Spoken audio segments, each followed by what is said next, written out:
MATHCHIKAHAN time! Narito naman po ang inyong Chikang teacher. Ngayon, ang pag-uusapan po natin ay angle pairs. Ito po ay nasa quarter 3, module 2 ng Mathematics 7. After going through this lesson, you're expected to define the 5 different types of angle pairs and provide examples and non-examples of the 5 different types of angle pairs. So, ano nga po pala ang angle pairs? That is the relationship that exists between any two angles can be made as to the basis for classifying the angles. There are different kinds of angles classified in this manner and they are called the angle pairs. So, pag sinabing pairs, pares. Okay? Pares po ng angle. So, for example, sa sapatos, 'di ba? Ang sapatos natin ay may pares. Yung kanang paa at kaliwang paa ng sapatos. So, ganun din po ang ating angle pairs. May pares sila. So, ngayon, alamin na po natin ang different angle pairs. So, the first one is the definition of adjacent angles. Adjacent angles are two angles in the same plane which have a common vertex and a common side but do not have interior points in common. In the adjacent, ayan, yung given nating figure, so we can say that angle A, BC, and angle CBD are adjacent angles. Bakit po sila adjacent angle? Kasi meron silang tinatawag nating common vertex which is ang ating point B, ayan. And yung common side niya, yung ray BC. Okay? So the two angles do not intersect and have no interior points in common. So, kung magkaroon po ng point dito, for example, dito, point E. So, si point E naman po ay hindi makikita sa angle CBD. Kaya, adjacent angles ang tawag sa kanila. So, given the example, which of the figure on the left? Ayan. Yung figure 1 at figure 2, sino daw po yung adjacent angle? Okay? Sa palagay nyo, sino yung adjacent angle dyan? So, we can say that in figure 1, yung angle BAC, sino po yung angle BAC? Ito. Si angle, ayan. Si angle BAC at si angle CAD. They are adjacent. Pero si angle BAC at BAD ay hindi. Sa palagay nyo bakit? Kasi po, kapag si angle BAC at BAD, may common point po sila which is point C. Okay? So, therefore, si angle BAC, ito po yun, angle BAC, ayan, at saka si angle CAD, ito, ay tinatawag na adjacent angles. Okay? Next one, sa figure 2 po, si angle DEK, ayan, DEK, and angle KHJ are not adjacent angle. Sa palagay, bakit? Kasi wala po silang common endpoint. Okay? So, wala rin po silang common side. Yung HK po, pwede po ba siyang common side? Hindi. Dapat, ang common side niya ay mula dun sa vertex, mula dito sa vertex, ayan, pag ganun.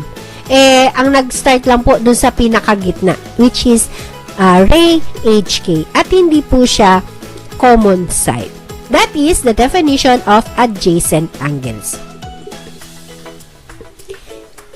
Next one is what we call the definition of congruent angles. So, pag sinabing congruent, two angles are congruent if and only if their measures are equal. Okay? In symbol, that angle G, ayan, yung angle G daw ay dapat congruent kay angle S. Pag sinabing congruent, ay nagbablat nyo Pag sinabing congruent, ay equal ang measure nila. Okay? If and only if yung measure ng angle G is equal to the measure of angle S. So, the definition reversible, the definition can be written in symbol as, so if the measure of angle G is equal to the measure of angle S if and only if angle G is congruent to angle S. So, pinaliktad, pwedeng baliktad po siya. So, for example, ayan, si angle G ay 42 degrees. Si angle S is also 42 degrees. So, we can say that angle G is congruent to angle S. Or, the measure of angle G is equal to the measure of angle S. Therefore, angle G is congruent to angle S. So, how about this one? So, kung mapapansin natin, si angle R ay equal kay 155 degrees. So, si angle R or the measure of angle R is equal to 155 degrees. Ganon din po ang measure ni angle Q ay equal to 155 degrees. Therefore, we can say that the measure of angle R is equal to the measure of angle Q. So, kung equal sila, so we can say that angle R is congruent. Ayan, yung congruent po ay may parang letter S sa taas na may equal at tapos may parang S to angle Q. Okay? So, yan po ang ating congruent angles. Next one is what we call the definition of complementary angles.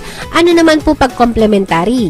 If the sum, ayan, pag sinabing sum, i-add lang po natin, of the measure of two angles is equal to 90 degrees. So, pag pala inad natin yung dalawang angle, dapat daw ang equal nun ay 90 degrees. So, we can say that the angles are complementary and each chord is complement to each other. So, ang tawag doon ay complement of kung anong angle yon. So, for example, measure of angle 1 is equal to 30 degrees and measure of angle 2 is equal to 60 degrees.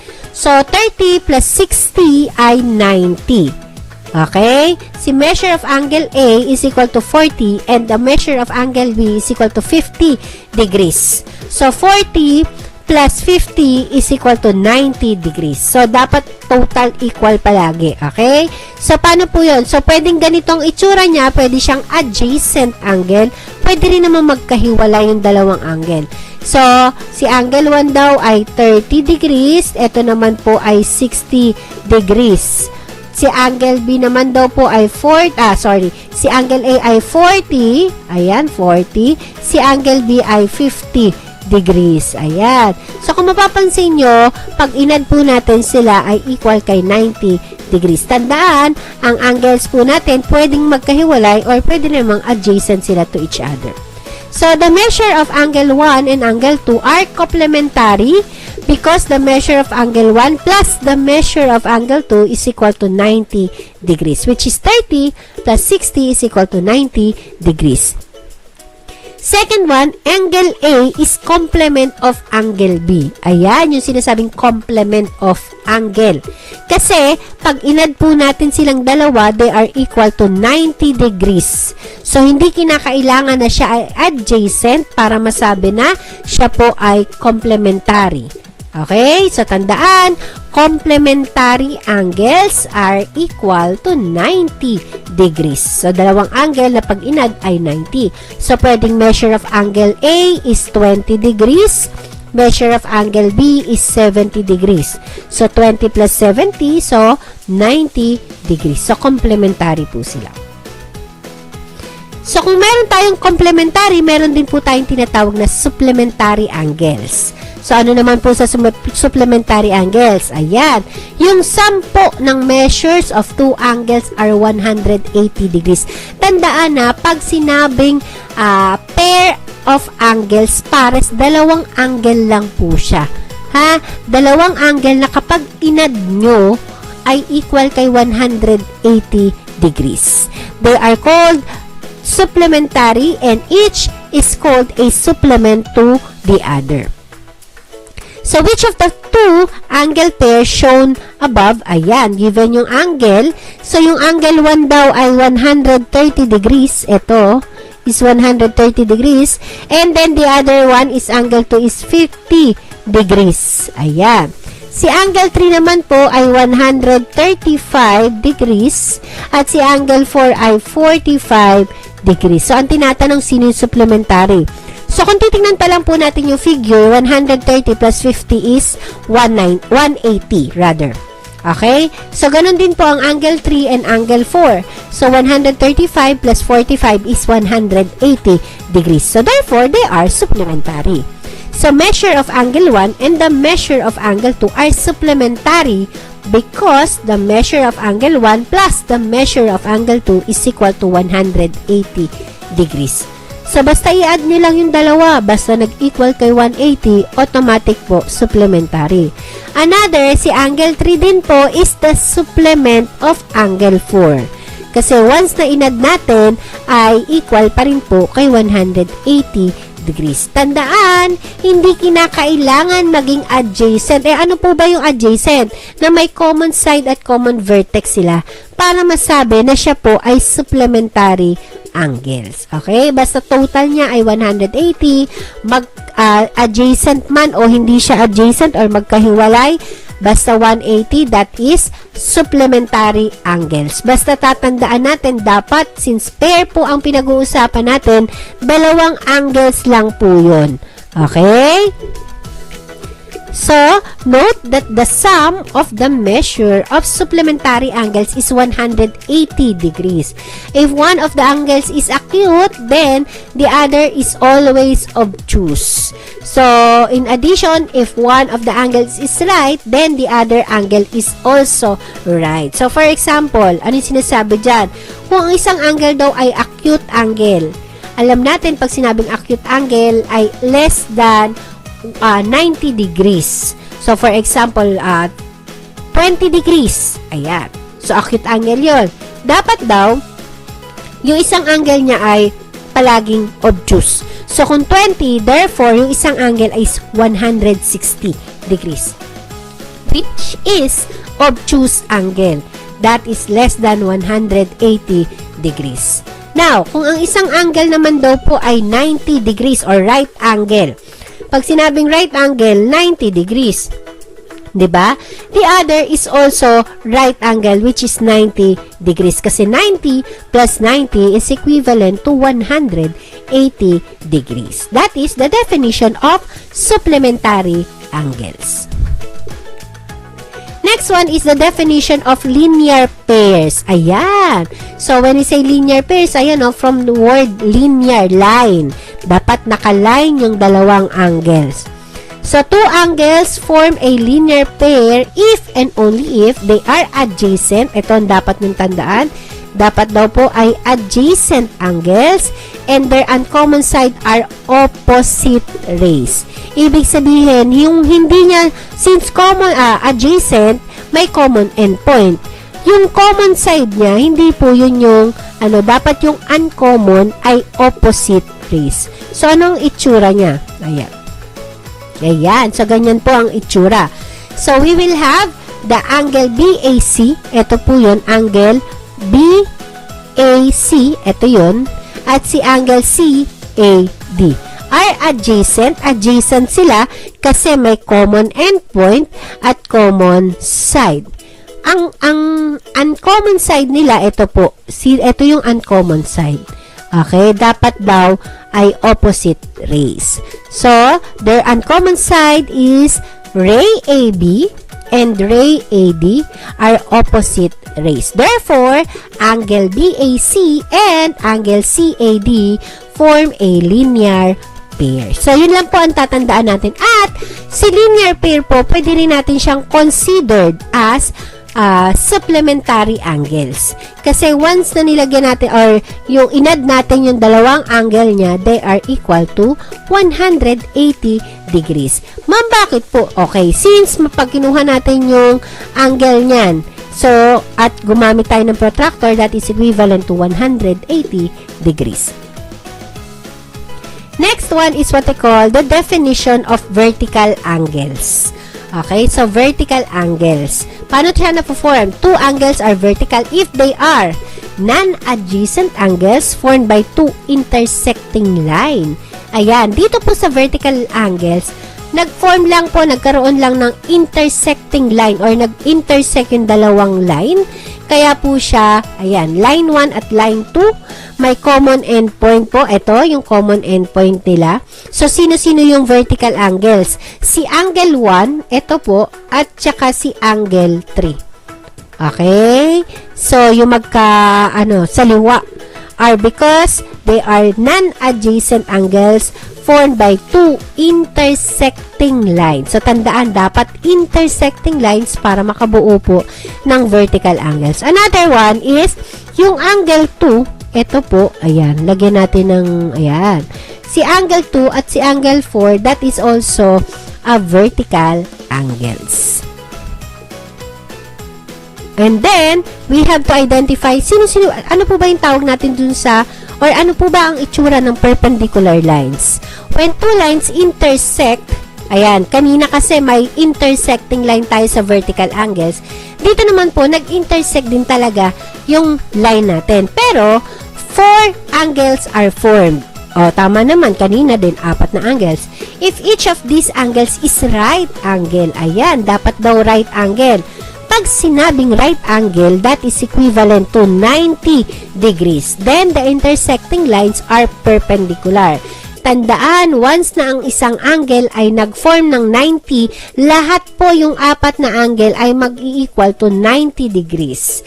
At kapag nag-90 degrees ang ating line or intersecting line, ang tawag po sa kanya ay perpendicular lines.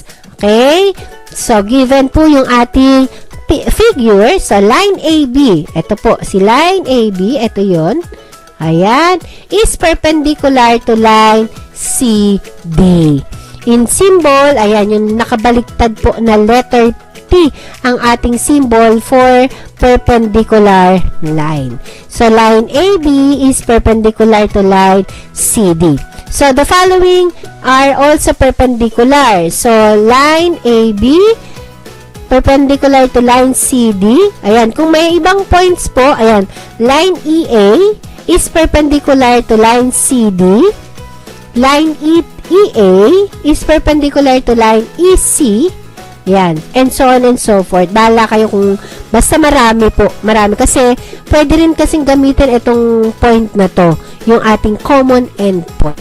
Okay? Basta tandaan natin yung 4 na angle. So, kapag may nakita po tayong box, ayan, ibig sabihin 90 degrees. At kapag nag-90 degrees po to, for example, 90 degrees. So, automatic po, 90 din dito, 90, 90. At kapag inad natin yung dalawa is 180 degrees. Okay? So, dalawang angle pag inad nyo is equal to 180 degrees. And then, the last one is the definition of perpendicular lines. Yan, kanina nakita na natin yung perpendicular lines. Two lines are perpendicular if and only if they intersect to form right angles. Segments or rays are perpendicular if and only if they are contained perpendicular lines. Ayan, given po, ayan, kapag daw po tayo ay nag-intersect ng dalawang lines, sabi nga natin kanina, at nag-form ng 4 na 90 degrees ang angles niya, they are called perpendicular lines. Ayan. So, yan po ang mga example ng ating perpendicular lines. Naway marami tayong natutunan ngayong araw na ito. Iyan ang ating Maths Sayang Kwentuhan. Hanggang sa muli, huwag kalimutang i-click ang like, share, at subscribe. Paalam! God bless!